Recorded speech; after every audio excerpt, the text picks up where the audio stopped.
Good morning. நம்ம எல்லாரும் வயநாடு இதை கேள்விப்பட்டிருக்கோம் இல்லையா? வயநாடுயோட பேரிடர். இந்த பேரிடரில் எத்தனையோ பேர் கஷ்டப்படுறாங்க. எத்தனையோ பேர் தன்னுடைய குடும்பம் முழுவதையும் இழந்துட்டு தனியாக நிற்கிறாங்க.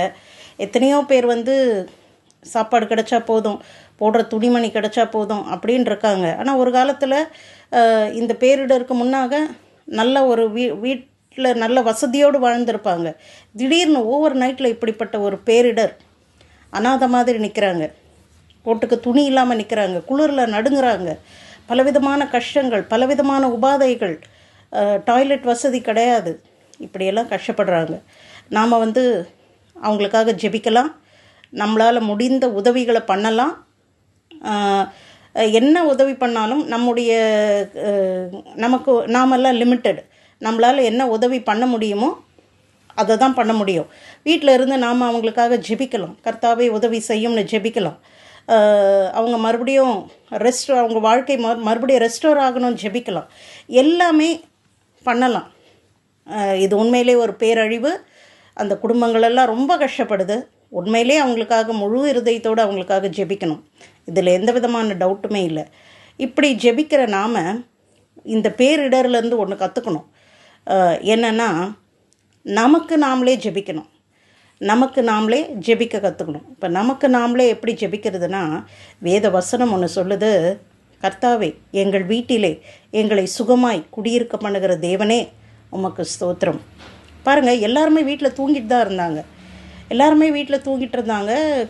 பொழுது விடியும், மறுபடியும் எழுந்து வேலைக்கு போகலாம். ஏதோ நைட்டில் தூங்கும்போது மழை பெஞ்சால் நல்லா இருக்கும் இல்லையா? அந்த ஃபீலிங் நல்லா இருக்கும். அந்த மாதிரி ஒரு ப்ளசன்ட் ஃபீலிங்கோடு தான் தூங்கியிருப்பாங்க. ஆனால் இந்த பேரிடர் அவங்க வாழ்க்கையே மாற்றி போட்டுடுச்சு, நிலைக்குலைய வச்சிடுச்சு. துக்கத்தில் அடப்பட்டு கிடக்கிறாங்க. இதிலேருந்து எப்படி வெளியே வரணும்னு தெரியல. ஆனால் கர்த்தர் இப்படிப்பட்ட சூழ்நிலை நமக்கு வராதபடிக்கு கர்த்தர் மனுக்குலத்திற்கே ஒரு வாக்குத்தத்தத்தை கொடுத்துருக்கிறார். என்னென்னா, என் வீட்டிலே என்னை சுகமாய் குடியிருக்க பண்ணுகிற தேவன். இன்றைக்கி நான் படுத்து தூங்கிட்டு இருக்கும் பொழுது நாளைக்கு ஒரு பேரிடர் வந்தால் எவ்வளோ மோசமான ஒரு நிலைமை இருக்கும். ஆனால் அப்படியெல்லாம் வராதபடிக்கு கர்த்தர் நம்மை பாதுகாக்கிற தேவனாக இருக்கிறார் அப்படின்னு வேதம் சொல்லுது. அப்போது நம்ம வீட்டில் நாம் சுகமாய் குடியிருப்பது கர்த்தருடைய பெரிய ஆசீர்வாதம் தான். இன்றைக்கி அந்த ஆசீர்வாதத்தை அனுபவிக்கிற நாம் வாழ்நாளெல்லாம் அந்த ஆசீர்வாதத்தை நாமும் நம் பிள்ளைகளும் அனுபவிக்கும்படியாக நாம் என்ன கர்த்தரை நோக்கி விண்ணப்பம் பண்ணணும், மற்றவர்களுக்காக விண்ணப்பம் பண்ணணும். அதே நேரத்தில் நமக்காக நாம் ஜெபிக்கணும். என்னென்னா, கர்த்தாவே என் வீட்டிலே என்னை சுகமாய் குடியிருக்கப்படுகிற தேவனே உமக்கு ஸ்தோத்திரம். இதை நம்ம பிள்ளைங்களை கூட கற்றுக் கொடுக்கணும். அவங்க வாழ்க்கையில் எப்படிப்பட்ட பேரிடர்கள்லாம் வரும்னு தெரியாது. இதுக்கு முன்னால் குஜராத்தில் ஒரு பேரிடர் வந்தது, பூகம்பம். எல்லாம் வீட்டில் தூங்கிட்டு இருந்தவங்க தான். ஆனால் அந்த ரிக்டர் ஸ்கேல் ரொம்ப அதிகமாக இருந்தபடியினால் எல்லாமே அவங்க குடும்பத்தை இழந்து, வீடு வாசலை இழந்து நடுத்தோரில் நின்னாங்க. பிள்ளைகளை இழந்து போனாங்க. ஒரு பேரிடர். அவங்க வீட்டில் அவங்களால சுகமாய் குடியிருக்க முடியல. ஒவ்வொரு நைட்டில் இப்படிப்பட்ட ஒரு பேரிடர் நிறைய பேருடைய குடும்பத்தை அழிச்சு போட்டுடுச்சு, நிறைய பேருடைய வாழ்வாதாரத்தை கெடுத்து போட்டுடுச்சு. அப்போது கர்த்தரை நோக்கி நாம் விண்ணப்பம் பண்ணும்பொழுது அவர் ஒரு வாக்குத்தத்தத்தை கொடுத்துருக்கிறார். அந்த வாக்குத்தத்தத்தை கிளைம் பண்ணக்கூடிய மனிதர்களை அவர் தேடுறார். ஒரு சிம்பிள் வீட்டுக்குள்ளே உட்காந்து கர்த்தருடைய வசனம் சொல்லுகிறபடி, கர்த்தாவே என் வீட்டிலே என்னை சுகமாய் குடியிருக்க பண்ணுகிற தேவனே உமக்கு ஸ்தோத்திரம். நாமளும் ஜெபிக்கணும். நம்ம பிள்ளைங்களுக்கும் இப்படிப்பட்ட வார்த்தையை கற்றுக் கொடுக்கணும். மகா பயங்கரமான உலகத்தில் நம்ம இருக்கிறோம். எப்போ எது நடக்கும் தெரியாத உலகத்தில் நம்ம இருக்கிறோம். இது ஒரு பேரிடர் நடந்த பிறகு பலவிதமான ஆராய்ச்சிகள் எல்லாம் பண்ணி இது ஏன் நடந்தது, எதுக்கு நடந்தது, எப்படி நடந்தது, இதுக்கு காரணம் என்னன்ட்டு பலர் பலவிதமாக சொல்லலாம். ஆனால் பாதிக்கப்பட்டவங்களுக்கு பதில் சொல்லக்கூடியவர்கள் ஒருவரும் கிடையாது. பாதிக்கப்பட்டது தான்.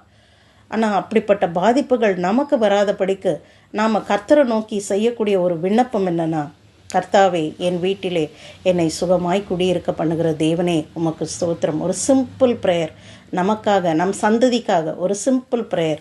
கர்த்தர் இப்படிப்பட்ட வாக்குத்தத்தத்தை கொடுத்துருக்கிறார். அந்த வாக்குத்தத்தத்தை நிறைவேற்றுவதற்கு அவர் உண்மையுள்ளவராக இருக்கிறார். என்ன பெரிய பிரச்சனைனா, இப்படிப்பட்ட ஒரு வாக்குத்தத்தம் நமக்கு கர்த்தர் கொடுத்துருக்கிறாருன்னே கிறிஸ்தவர்களுக்கே தெரியாது. அதுதான் பிரச்சனை.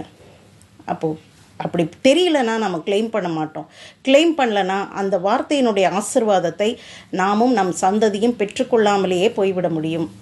இப்படிப்பட்ட பேரிடர்களை நாம் சந்திக்க நேரிடும் போது என்ன ஆகும்னா ஒன்றுமே பண்ண முடியாது. நடந்துடுச்சுன்னா ஒன்றும் பண்ண முடியாது. ஆனால் நடக்கிறதுக்கு முன்னால் இப்படிப்பட்ட சூழ்நிலையிலிருந்து பாதுகாக்கிற தேவன் ஒருத்தர் இருக்கிறார் என்று விசுவாசித்து அவர் என்ன சொல்லியிருக்கிறார், என் வாழ்க்கைக்கு அவர் என்ன சொல்லியிருக்கிறார். இப்போது நிறைய மீடியா நியூஸ் கூட வருது, இப்போது கேரளா, அடுத்தது தமிழ்நாடுன்னு இப்படி எழுதுகிறவங்க நிறைய பேர் இருக்கிறாங்க. ஆனால் கர்த்தர் என்ன சொல்லியிருக்கிறார், இதெல்லாம் நம்ம ரொம்ப சுவாரஸ்யமாக கேட்போம். ஐயோ தமிழ்நாடா, ஐயோ கர்நாடகாவா, ஐயோ ஆந்திராவா அப்படின்னு கேட்போம் நம்ம. ஆனால் கர்த்தர் என்ன சொல்லியிருக்கிறாருன்றது காது கொடுத்து கேட்கவே மாட்டோம், எடுத்து படிக்கவே மாட்டேன்றோம். ஆனால் கர்த்தர் நம்ம வாழ்க்கைக்குரிய எல்லா தேவைகளையும் சந்திப்பதற்குரிய வாக்குத்தத்தங்களை எழுதி கொடுத்திருக்கிறார். அதை நாம் விசுவாசிக்கும் பொழுது கர்த்தர் அப்படியே செய்கிற தேவனாக இருக்கிறார். ஏன்னா விசுவாசத்திலிருந்து தான் அவர்கிட்ட இருந்து நம்ம ஆசீர்வாதங்களை பெற்றுக்கொள்ள முடியும். அப்போது நாம் இப்படிப்பட்ட சத்தியமான வார்த்தை, கர்த்தர் கொடுத்த உண்மையுள்ள வார்த்தை விசுவாசிப்போம். அந்த வார்த்தையை பற்றி கொண்டு நாம் ஒவ்வொரு நாளும் அந்த ஜெபத்தை ஏறெடுப்போம். கர்த்தர் அதை செய்ய உண்மையுள்ளவராக இருக்கிறார். எப்படிப்பட்ட பேரிடராக இருந்தாலும், நம்ம வயநாடு பேரிடர் கூட வந்த பிறகு தான் தெரியும் ஐயோ வந்துடுச்சுன்னு. ஆனால் கர்த்தருக்கு எப்போது தெரியும், இதெல்லாம் வரப்போகுதுன்னு தெரியும். ஜெபிக்கிறவங்களை கர்த்தர் தேடுறார், கர்த்தர் தேடுறார். என்னுடைய வாக்கு தத்தத்தை பிடிச்சிக்கிட்டு யாராவது அந்த இடத்துல நிற்கிறாங்களான்னு தேடுறார். அப்போ நாம் நிற்போம். இப்படிப்பட்ட வாக்கு தத்தத்தை கொடுத்தவர் தேவன். அந்த வார்த்தையை பிடிச்சிக்கிட்டு நாம் நிற்போம். நமக்காக, நம் குடும்பத்திற்காக, நம் நாம் அப்படிப்பட்ட வாக்கு தத்தத்தை நாம் பிடிச்சிட்டு நிற்கும் பொழுது நமக்கு மாத்திரம் ஜெபிக்கலை, நம்மை சுற்றிலும் இருக்க முடியும் எல்லா குடும்பத்துக்காக தான் ஜெபிக்கிறோம். அதாவது அப்போது நாம் ஜெபிக்கும் பொழுது கர்த்தர் நம் மூலமாக அநேகரை ஆசீர்வதிப்பார். நாம் ஜெபிப்போம். ஜீவிக்கிற எங்கள் நல்ல ஜீவனுள்ள தேவனே, இயேசுவின் நாமத்தினாலே உம்முடைய சமூகத்திலே வருகிறோம். கர்த்தாவே, இந்த வயநாட்டில் நடந்திருக்கும்படியான பேரிடருக்காக உம்மிடத்தில் வருகிறோம். அங்கு பாதிக்கப்பட்ட மக்களுக்காகவும் அவர்களுக்கு உதவி செய்யும்படியான ரெஸ்கியூஸ்க்காகவும் உம்மிடத்தில் வருகிறோம். கர்த்தாவே, ஜீவனுள்ள தேவனே, கஷ்டப்பட்டு அவர்களை மீட்கும்படியான பணியாளர்களை இயேசுவின் நாமத்தினாலே ஆசீர்வதிக்கிறோம். அவர்கள் தங்கள் முழு பலத்தோடு செய்ய அவர்களுக்கு நீர் உதவி செய்கிறீரே, மக்கே ஸ்தோத்திரம். அரசாங்கமும் மற்றவர்களும் தங்களால் முடிந்த உதவிகளை செய்கிறார்கள். ஆனால் உம்முடைய கரத்தை போல ஆசீர்வதித்து கர்த்தாவே, அந்த பிரச்சனையை முழுமையாக மாற்றக்கூடிய வல்லமை உம்முடைய கரங்களுக்கு மாத்திரமே உண்டு. அவர்கள் தேவையான உதவிகளை நீர் செய்வீராக. அவர்களுடைய கண்ணீரை நீர் துடைப்பீராக. அவர்களுடைய குடும்பங்களை நீர் பாதுகாப்பீராக. மீட்கும் பணியில் இருக்கும்படியான மக்களையும் இயேசுவின் நாமத்தினாலே ஆசீர்வதிக்கிறோம். அவர்களுக்கும் பாதுகாப்பை நீர் தருவீராக. மேலும் கர்த்தாவே, நீர் எங்களுக்கு கொடுத்திருக்கும்படியான வாக்கு தத்தத்தை உம்முடைய சமூகத்திலே கொண்டு வந்திருக்கிறோம். எங்களால் தேவனுக்கு மகிமை உண்டாகும்படி தேவனுடைய வாக்கு தத்தங்கள் எல்லாம் கிறிஸ்து இயேசுவுக்குள் ஆமென் என்றும் இருக்கிறதே. கர்த்தாவே, எங்கள் வீட்டிலே எங்களை சுகமாய் குடியிருக்க பண்ணுகிற தேவனே, மக்கே ஸ்தோத்திரம். இப்படிப்பட்ட பேரிடர்கள் எல்லாம் கர்த்தாவே எங்களுடைய நெஞ்சை குலுக்குகிறதா இருக்கிறது. ஆனாலும் தேவாதி தேவன் எங்களுக்கு ஒரு வாக்குத்தத்தத்தை கொடுத்திருக்கிறீர். எங்கள் வீட்டிலே எங்களை சுகமாய் குடியிருக்கப்படுகிற தேவனே, உமக்கு ஸ்தோத்திரம். நீர் மாத்திரமே இதை செய்ய முடியும். எத்தனை பெரிய பேரிடர்கள் வந்தாலும் கர்த்தாவே, நாம் உன் பக்கத்தில் 1000 பேரும் உன் வலதுபுறத்தில் 10000 பேரும் விழுந்தாலும் அது உன்னை அணுகாது என்று வாக்கு பண்ணியிருக்கிற தேவன் நீர். எங்கள் வீட்டிலே எங்களை சுகமாய் தங்கியிருக்க பண்ணுகிற தேவன் நீர்.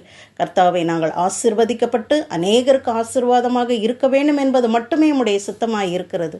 இப்படிப்பட்ட பேரிடர்களிலிருந்தெல்லாம் எங்களை நீர் பாதுகாக்கிற தேவனாக இருக்கிறீரே, உமக்கு ஸ்தோத்திரம்.